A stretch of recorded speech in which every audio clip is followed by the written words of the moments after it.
I've just ticked over 10,000 kilometres in my Model Y in 6 months. Let's see how much it's cost. I've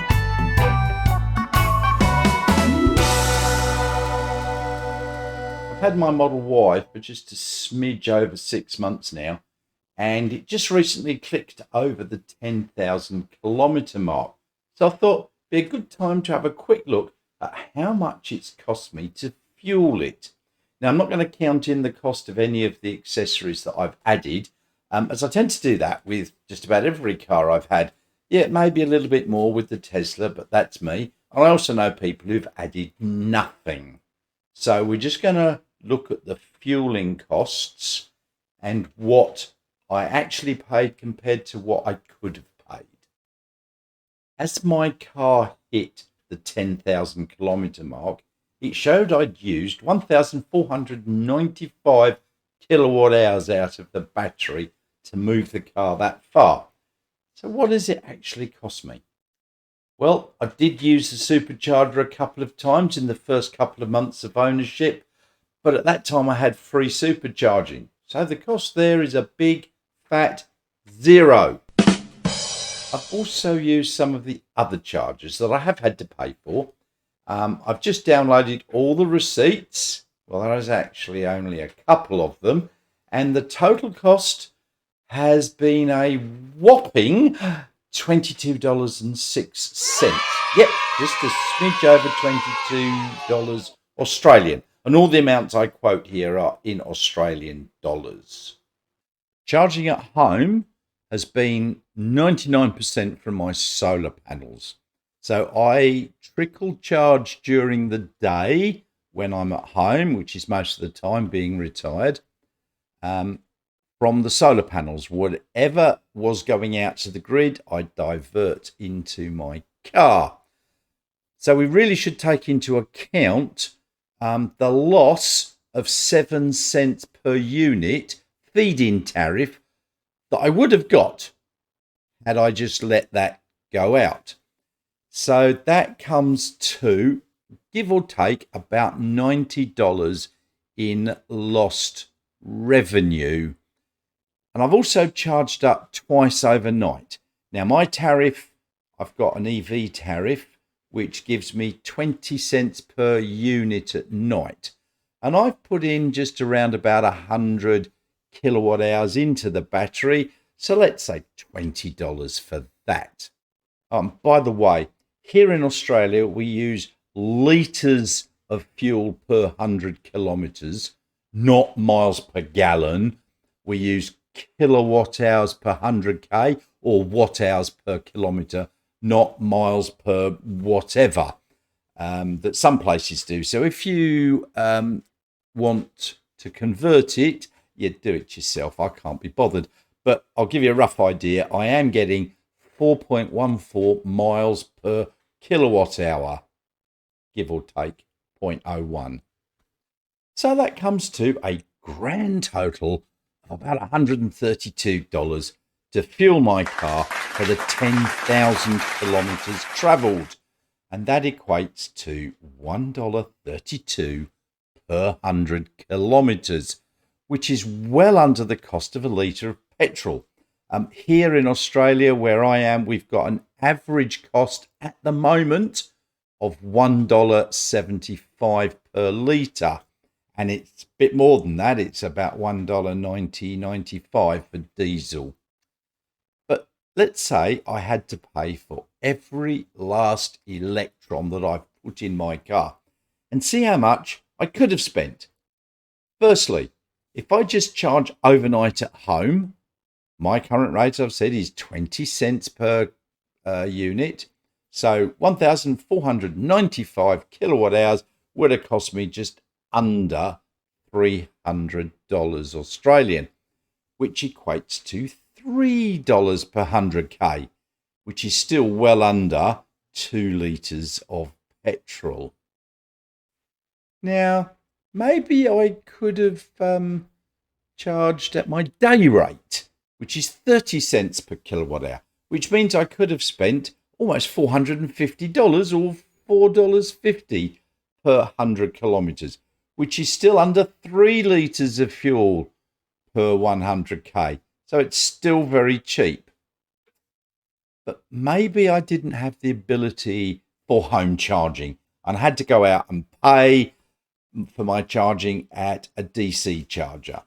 So the majority of these around Western Australia are charging at about 45 cents per kilowatt hour, which means that if I'd charged at these places, I would have spent $675, which is $6.75 per 100k.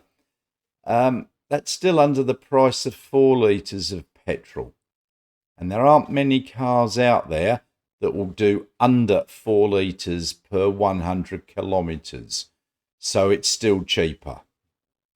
Okay, let's get desperate and look at the worst case scenario for everyday use. Going to a supercharger. I take my Model Y to the superchargers. Now around here, there's 66 cents per kilowatt going into the car. So I could have spent just under $990 if I'd have used superchargers, which equates to $9.90 per 100k, or in petrol terms, 5.66 litres per 100k. So even at this level, it still works out cheaper than just about every car out there. So for comparison's sake, I've just looked up some figures. Now, these are official government figures, which you never get. It's like, you know, that your car can do 600 kilometres an EV. Well, it won't. So these are what are said to be the combined fuel figures for cars. Now, Fiat 500 is supposed to get 4.8 litres per 100 kilometres. Yeah, okay, let's go with that. Now, the Toyota RAV4 Hybrid, 4.7 litres per 100k. The Skoda Fabia is supposed to give 4.5 litres per 100k, and so on. Those are the only ones that I could really find that were under the 5.5 litres per 100k. You do get the odd one where they're a plug-in hybrid, which are claiming 1.7 litres per 100k. The Outlander PHEV comes to mind. Now, I did have one of those, and they said 1.7 litres per 100k. Sorry, the best I did, and I was driving 75 to 80% on the electricity, I was averaging 2.7 litres per 100k, because you have to use the petrol up, otherwise it goes stale, and the car will not allow you to go on the electric all the time. So every now and again, you've got to burn up half a tank of fuel, fill it up before you can get back on electric. Well, there you go. Now, the usual sorts of cars that you drive, you're getting 8 to 10 litres per 100k. So my Model Y, even in the worst case scenario, was the equivalent of under 6 litres per 100 kilometres. Now, there's not many medium SUVs that will get anywhere near that. You're looking more like 8 litres per 100k for some of the better ones in that size range. We've got to compare apples with apples. So, look, EVs work out cheaper to run. Now, I have had to do some servicing. I put air in the tyres, and I've got to put washer fluid in the windscreen wipers. So that's the only servicing. These other cars, they all require hundreds of dollars per year to service them. So on top of the petrol or diesel costs, you've got the service costs. Mine, zero. So all up, as I've said, I've hardly spent anything, about $130 odd on fuel. You do the sums. How much would you spend travelling 10,000 kilometres in your petrol or diesel car? even if you've got a reasonable 8 litres per 100k, you're still spending in the region of $1,400 to travel those 10,000 kilometres at 8 litres per 100k.